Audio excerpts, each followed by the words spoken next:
kabila ba? Yung sa tuktok? Ah, yung sa fly sheet yon. So, ito yung pinaka-inner tent niya. D-type yung door niya. Yung mesh door. Parang hinahata ka kayo. D-type siya. May nahata ka?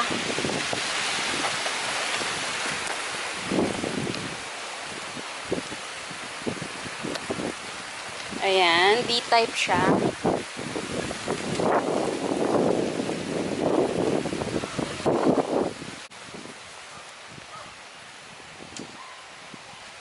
Meron siyang mesh.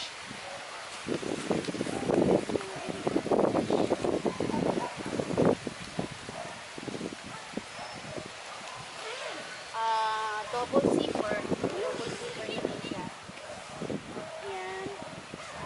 Double zipper siya.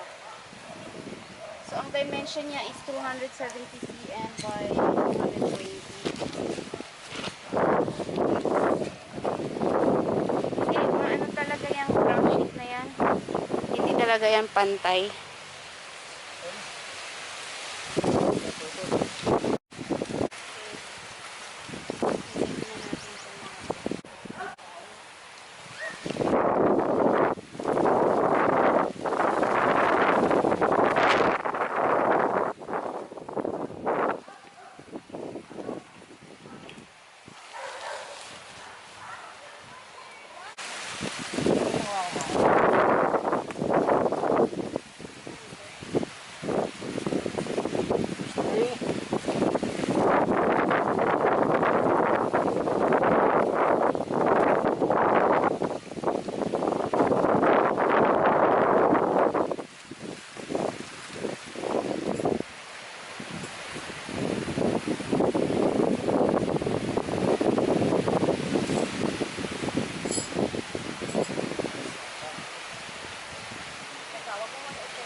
Sa tali, di ba ilalagay? Stretch mo ah.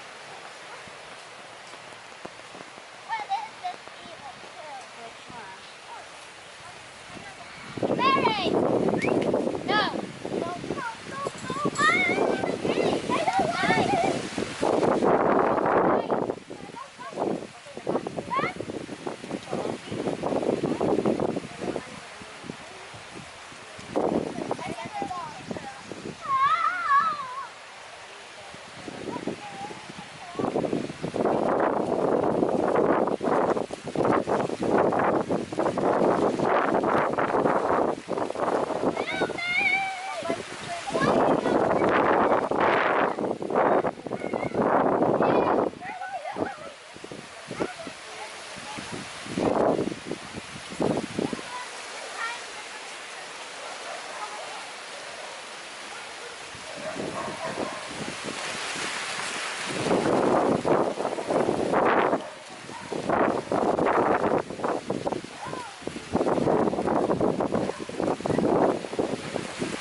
Huwag mo na mati.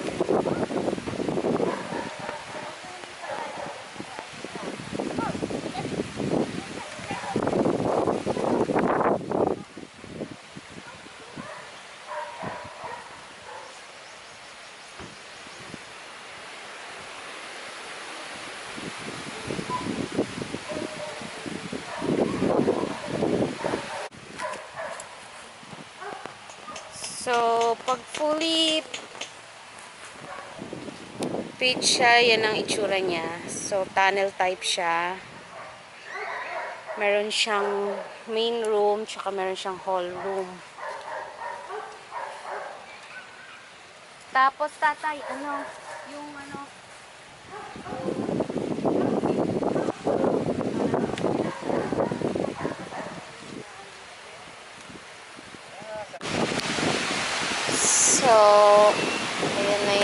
setup niya. So, meron siyang side door. Tapos, ito yung main door. Yan. Sa likod, meron din siyang door doon. So, ito yung side door niya. Pwede mo tanggalin. Yun. So, yan ang side door. Okay. So, ito yung loob ng Black Deer Arceus Family Tent. So, medyo spacious talaga siya. Kasya siguro ang 5 kung maliliit. Pero kami, since 3 lang kami, maluwang siya. Ayan. So, doon kaming dalawa ni Mati. Dito si tatay. May space pa sa gitna. So, pwede dito yung dog. Isa na lang yung dog namin. So, maluwang talaga siya. Meron ding parang mesh dito. Ayan, pwedeng lagayan ng kung ano-ano. Pwede ring pang diffuse ng lamp pag gabi na. Ito. Meron siyang hook for lamp.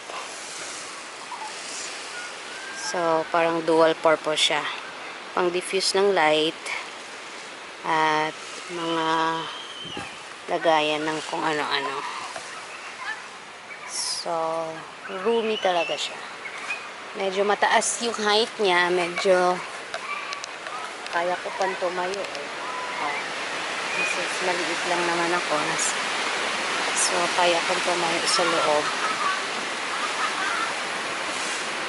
Ayan siya. Okay. Ganyan ang itsura niya mag-open ang side door. Mary, ano yung naamoy mo? Ha? Bakit?